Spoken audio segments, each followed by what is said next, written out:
It all follows along these equations. If you know the determinants of cardiac output, you know that heart rate will probably go up. Okay, what's the other portion of cardiac output? Heart rate times what? Stroke volume. What's going on here? Whoa. What's different about this than heart rate? The stroke volume is high. Okay, stroke volume is highest when? Well, it's about the same at jog and run, but it's very high while lying down. Yeah, why is that? You're absolutely right. Why is stroke volume high when you're lying down? Because heart rate has decreased. Okay. I think heart rate probably decreased because you have such high stroke volume. I think it's the chicken before the egg thing. I bet your heart rate is low when you're lying down, probably more so because stroke volume is so high it doesn't need to be any higher. Why would stroke volume be so high when you're lying down? The ease of venous return. The ease of venous return? How so? You're right. How so? Fight against gravity to get you back to your heart. Yeah. So there's nothing really pulling blood anywhere else besides essentially your central circulation. So your heart's not really having to really search for venous return at all. It's all pretty much right there. Okay. So stroke volume's gonna be high, and then when you go from lying down to sitting up, it's still, it's okay. It's gonna go down a little bit. And it's actually lowest when you're standing, all because of what Austin was just saying. Now he's got to fight against gravity, or she's got to fight against gravity. So stroke volume is actually lowest when you're just standing. This is almost identical to that experiment we did 2 weeks ago, right? Thanks for joining us, Lane. I'm so flustered with traffic right now. Yeah. I was sitting bumper to bumper at 10 o'clock in Plano. Ooh. You know what? I took the train in, and I didn't have to sit bumper to bumper with anybody. Just a Train's couple pretty homeless awesome. people. Yeah. If you can get around the occasional smell, it's all right. It smelled like weed this morning, that's for sure. Oh, Frisco. Okay, so stroke volume is lowest during standing because we're fighting against gravity, and then it starts to go up when you exercise. Why does it go up during exercise? This is another thing you guys already covered. You guys can just shout this out. Why did it go up during exercise? Yeah, why does stroke volume go up during exercise? We're still fighting against gravity. Unless these people are doing like handstands or something, like walking on their hands. That might be interesting. Wonder what that would look like. But why does stroke volume go up, even though you're fighting against gravity still? Skeletal muscle pump. Okay, skeletal muscle pump. What else? Redistribution of blood flow. Okay. What else? No, what else? Got some? For stroke volume increasing? Yeah, why would stroke volume increase Or during exercise when we're upright? more venous return? Yeah, venous return. How do we get more venous return besides skeletal muscle pump? Increase contractility? Okay. Venous return wouldn't necessarily increase contractility, but increased contractility would increase stroke volume. Yeah. Yeah, I agree. What else? Respiration. Yeah. Respiratory pump. Okay. Any others?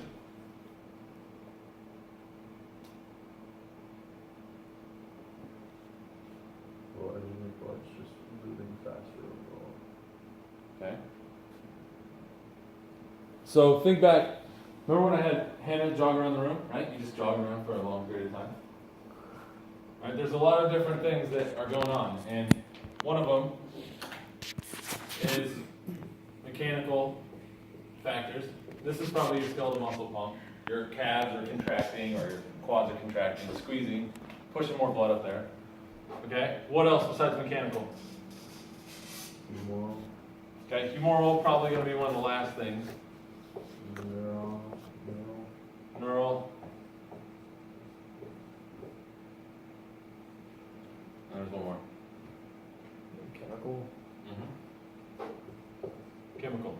All right, these are all the reasons blood pressure would go up, but these are all also reasons, maybe not so much this one, other than redistributing blood, that stroke volume would also go up too. Okay? Mechanical, meaning that you're going to have that skeletal muscle pump. Okay? Chemical, we'll skip and we'll talk about it later when we're talking about blood flow. Neural, what do we mean by neural? What could that be? Sympathetic outflow. That could be contractility, right? That could be contractility, yep. Okay?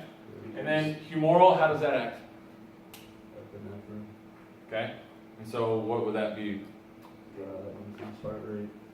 Okay?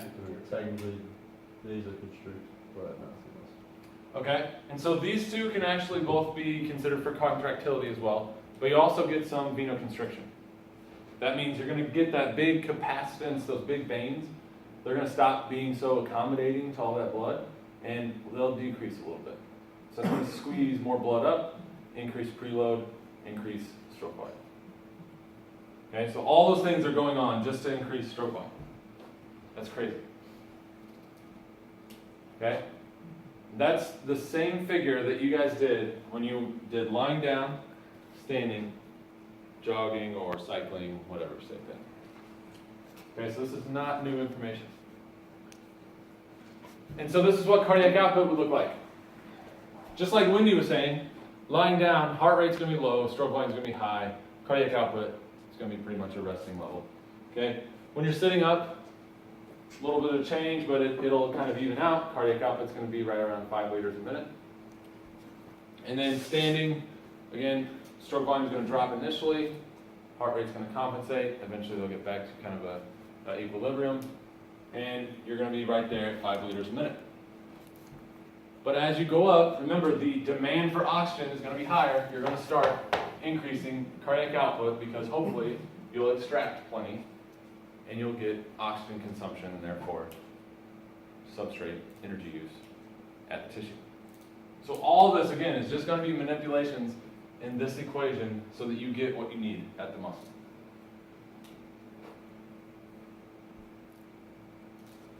Okay? This should look really familiar too. This is from your lab report, last, not the respiratory one, but the one before that.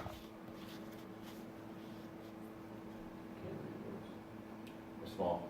This one's blood pressure, systolic, mean, diastolic.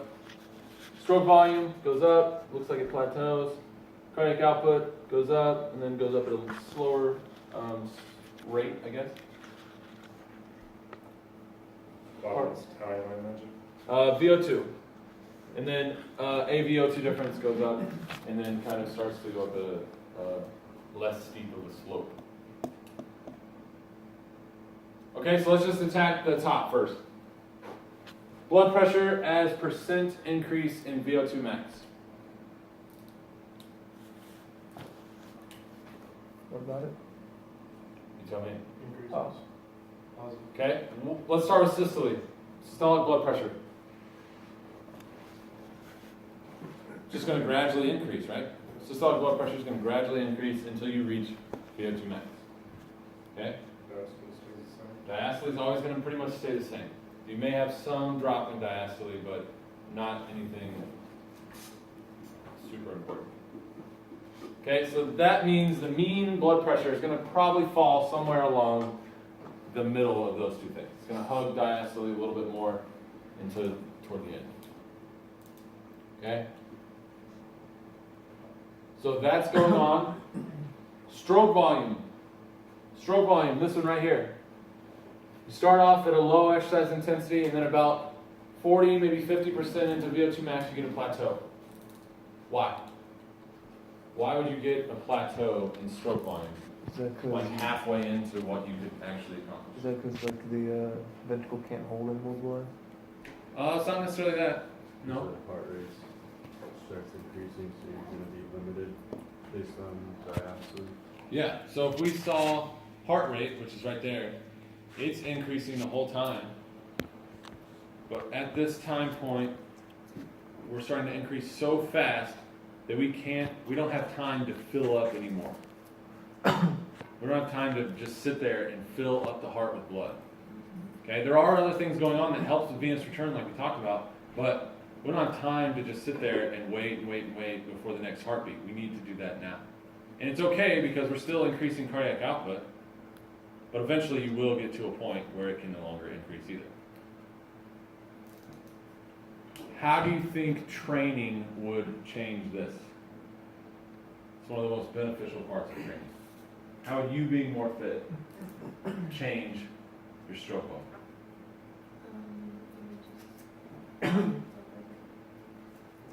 Depends. It depends on how you reference that.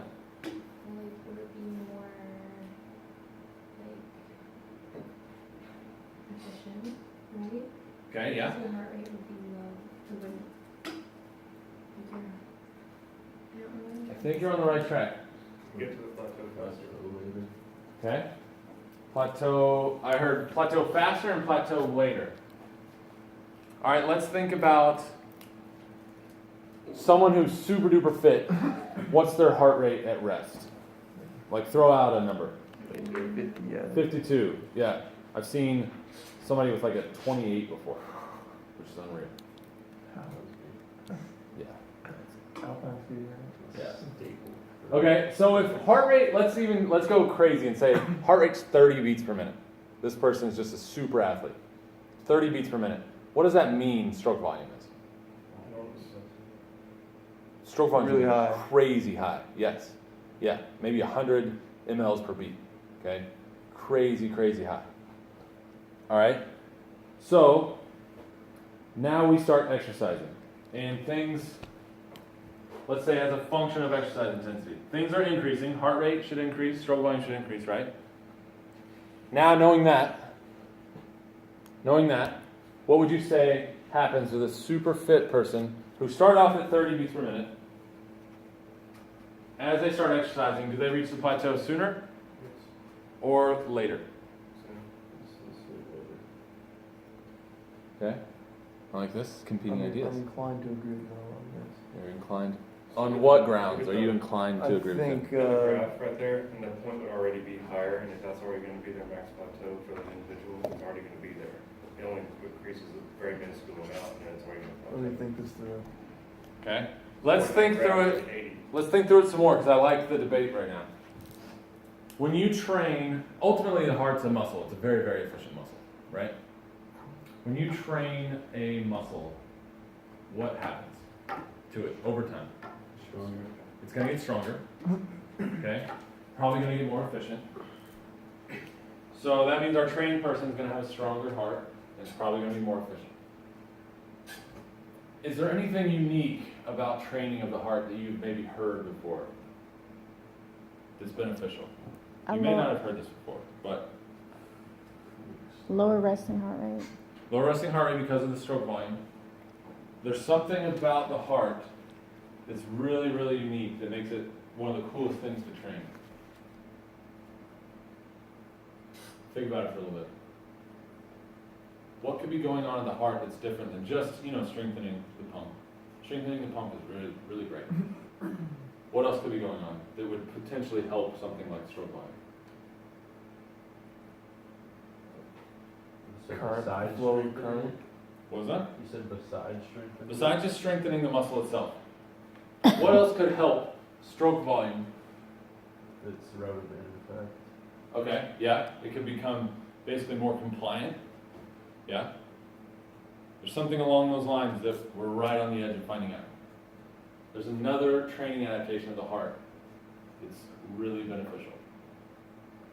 It becomes more compliant, it becomes a little stronger, or a lot stronger, maybe a little less compliant. Has something to do with the flow of electricity. No? Well, kind of. It relaxes quicker, which is good. Sensory reflex. It becomes more sensitive, yeah. What about just anatomically? What might happen to a heart that would make it better at Oh, like thickness of the ventricular wall. Okay.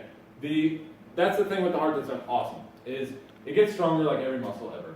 It gets better at relaxing, which is it's more responsive to a depolarization or whatever.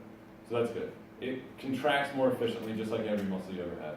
But the chamber actually can increase in size a little bit, which is crazy. It's crazy that you can just change that. All right, and so for a trained person, it actually doesn't reach its plateau until much later because it's able to increase in size. Yeah, get big, man. Woo! Big day. Okay, so they won't reach their plateau until later, and some people don't reach their plateau until nearly a max. Okay, and it's really, really beneficial. And the other part that's really beneficial of it is they're able to achieve much higher cardiac outputs because they have so much room to increase heart rate, right? Imagine that person having the 30 beat per minute resting heart rate. They've got a huge range to increase heart rate.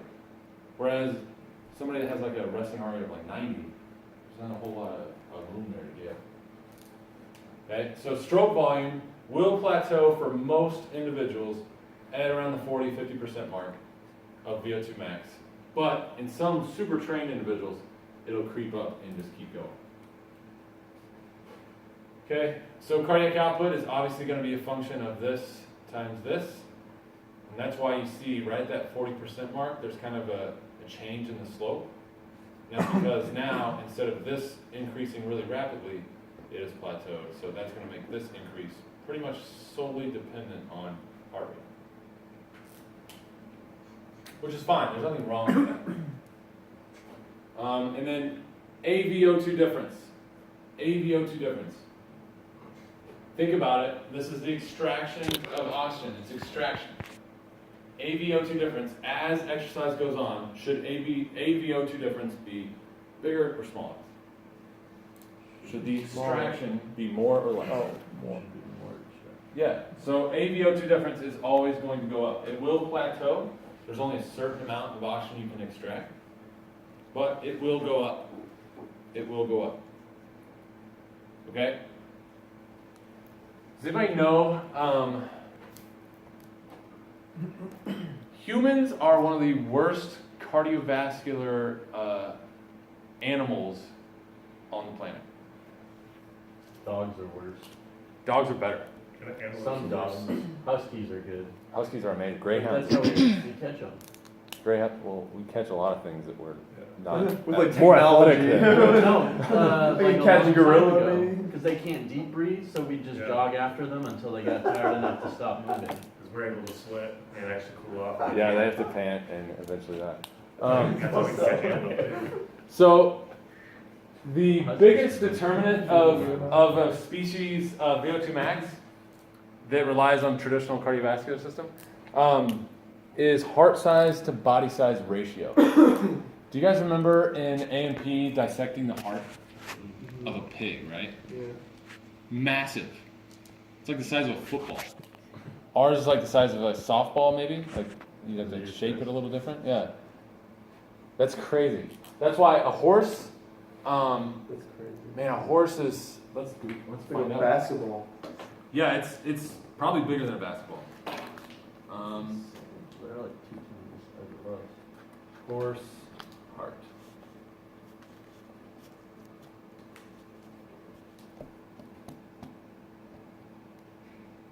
I'm gonna find a good one and then. Oh, that's a good one. Fresh. That's how I like my horse hearts. Oh my god. Look at that. Wait. That is a horse heart. Wait, what? That is the size of a horse's heart. That big giant thing? Yes. Yes. I used to have an advisor in my master's who did like oxygen uptake kinetics, and that was his main thing.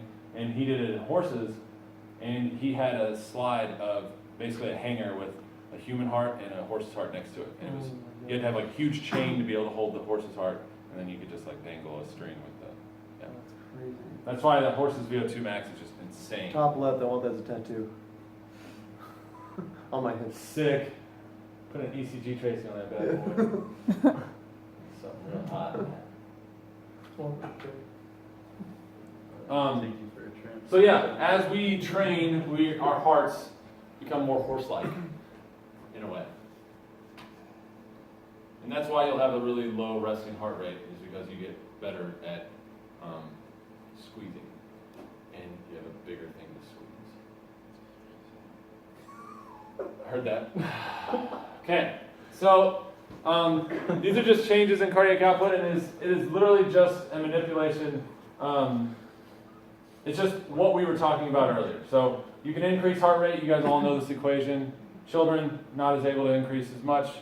Not a big deal. Stroke volume, just like we talked about, it will plateau around the 40-50% mark unless you're trained, and then you can just continue going to higher and higher intensities without reaching that plateau point. Okay? I heard they're about to change that, by the way, Change what? the max heart rate equation. So there's actually several different versions of it, and everybody just tries to agree on it. It's a prediction in the end anyway. Like, unless you're going to go through and take everybody to their max heart rate, you're still just predicting it. So if they're within 5, I think that's fine. But yeah, there's several. ACSM has like 4 or 5 different equations to use. Okay, this is just what we were talking about. We've got better ventricular filling, and that just leads to more preload, and you can squeeze better. So all these things will cause you to maybe have a higher stroke volume later into more intense exercise bouts. Okay, big equation, just like we have up there.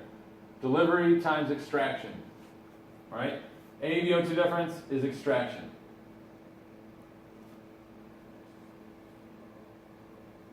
Okay, and then this is a graphical representation of that exact thing. So this is me walking around with my pot of Little Smokies, and nobody's hungry, right here. The AVO2 difference, very small, okay?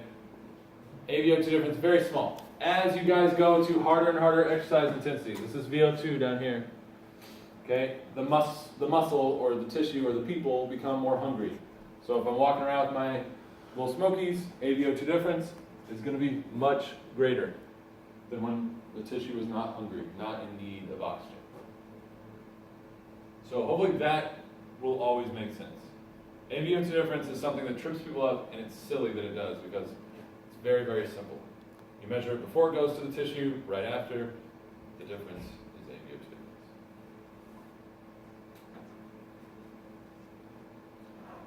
Okay, this is one of the coolest things about the cardiovascular system that is still not very well known. Do you guys remember me saying functional sympatholysis in lab? Yeah. Okay, do you remember what functional sympatholysis means? What is it? Functional breakdown. It's when your because your muscles are technically vasoconstricting, but then they release locally chemicals and stuff to combat the vasoconstriction, so the vasodilatation. Right. So, blood flow during exercise. One of these major things that happens is obviously we have mechanical things that happen immediately during exercise. Okay? But we know an exercising muscle will produce CO2, it'll produce hydrogen ions, okay? It will maybe have reduced oxygen levels, okay? There may be ADP, or maybe the ratio of ADP to ATP will change, something like that. So there's chemicals that are being excreted as a result of muscles contracting. Just like there's blood flow being squeezed up by muscles contracting.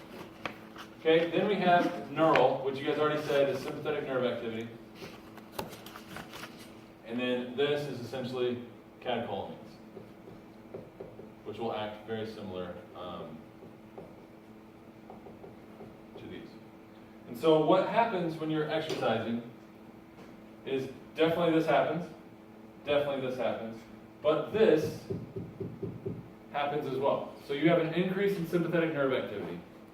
And what is the result of sympathetic nerve activity all over the body? What does it happen? What does it make happen all over the entire systemic circulation? Okay? It's fight or flight, and it causes vasoconstriction. Sympathetic nerve activity causes release of norepinephrine, and it will bind to alpha receptors and squeeze down and make vasoconstriction happen. So, if you look at this rearrangement, in the equation, I'm going to rewrite it in pink. Flow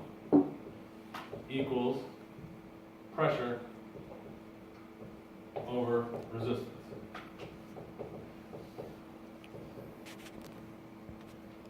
Okay, I just rearranged this. Okay, it's a law of fluid dynamics, so it still works the same. If I have a signal that says, all right, sympathetic nerve activity, increase resistance, right? That's what vasoconstriction is.